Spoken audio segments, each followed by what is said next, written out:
The biggest race of the season is going. Lights out and racing here in Sepang MotoGP. And once again, like yesterday, side by side goes Martin and Bagnaia in the braking zone for the first corner. It's Paco Bagnaia. They touch and they rub legs on the entry to the first corner. Martin runs wide. Bagnaia seizes the inside line. Oh no, there's damage further back. Big crash further back. Patarara has been collected. I think both factory KTMs are down in a real first corner melee here. Bagnaia puts his hand up. I think the red flags must have come out. Nothing on our screens, but the riders are all signalling as if they're stopping. Yeah, race red flag due to a crash at turn 2. It's lights out and racing once again in Malaysia. This time around, Paco Bagnaia does make the clean start over Jorge Martin. How aggressive now will Martin be on the run down into the first corner? Bagnaia breaking as late as he dares.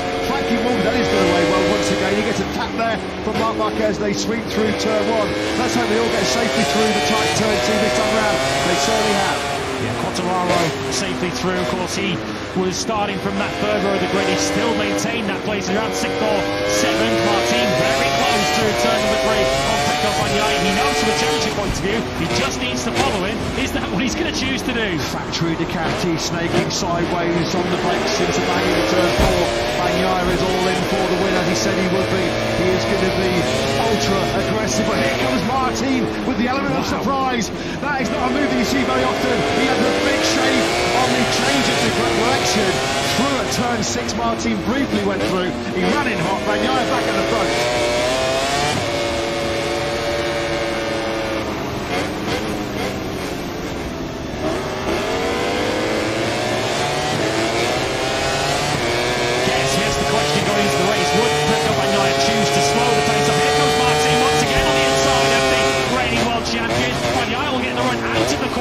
Try and move through, but if Bagnaia is going to try and back this pace up, the best way to counter that is to get ahead of it. I remember the first lap where Bagnaia was overtaken twice. Martin, how late on the brakes is Martin into turn 3? He's gone in wide. Bagnaia's going to come to the tight inside line with the better exit speed though is Martin. That just shows the different impact of different entries and exits there. Now that Bagnaia's going to try and get some slipstream. Here we go, what a battle this is between the title contenders. Bagnaia now back in the front, on the brakes on the inside of Martin, into turn 1. This is what it's all about. MotoGP at its very, very best. The two fastest riders in the world, the two title contenders going toe-to-toe here in Malaysia. Well, Paco Bagnaia is going all in. It's really his only option to keep himself in title contention. Martin having a look now into turn number 4, and for the third time now, Martin passes Bagnaia, but not for very long. Incredible action here at the front of this Sepang Grand Prix. You can barely hear yourself thinking the commentary box. The noise from the main grandstand is so loud, it's deafening here. Through turn 6 we go. What a fight this is between Bagnaia and Martin. They are throwing it all on the line here in Malaysia.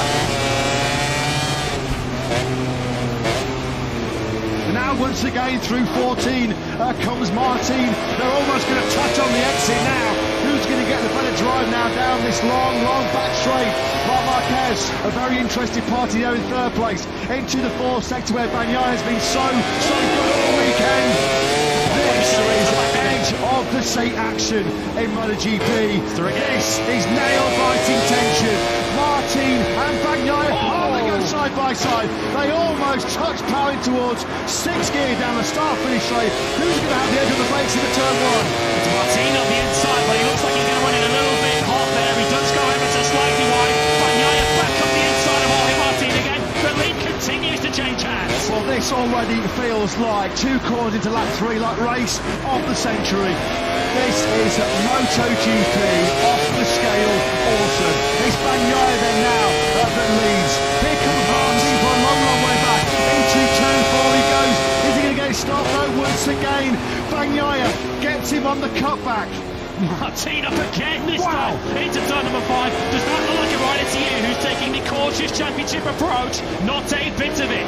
What are we witnessing here now? Bagnaia shows Martin his front tyre going through 7. Marc Marquez must be loving this. You trade seats winning with Marc Marquez right now because he has got a box office front row seat for what is an absolute barnstormer. It's a plan. Bagnaia now trying to get through into turn 9. There is no way through. It's a bit of a tightrope though here for Pecco Bagnaia. As much as he wants to get ahead of Jorge Martin, he cannot afford to have a crash with him. A crash that takes the pair of them out really suits Jorge Martin here. Winding up the wick, winding up the power now to 6th gear. Bagnaia's got the inside line into turn 15. They rub knees, they rub elbows once again. Bagnaia has the inside line. He's going to get a slower run out of that final corner, and Martin will now have the slipstream down the home straight. Bagnaia, at the moment, he's throwing everything at Jorge Martin. I guess he's thinking, if I can keep putting moves at Jorge Martin, maybe, just maybe, I can force him into a mistake. Oh, look at the chatter. The pumping on the front there that Martin was having as he squeezed the front brake hard on the brakes into that first corner. He almost runs into the back of Bagnaia through turn 2. Now we're going through the high-speed turn 3. It's all about the wheel spin through here, all about who's got the smoothness on the throttle. Turn 4, Martin's had a lunge here 2 or 3 times already in the Grand Prix. This time around he's not close enough. Bagnaia goes defensive on the inside over the blind press now into turn 5. What a first 3 laps it has been here in Malaysia. Already a race for the ages.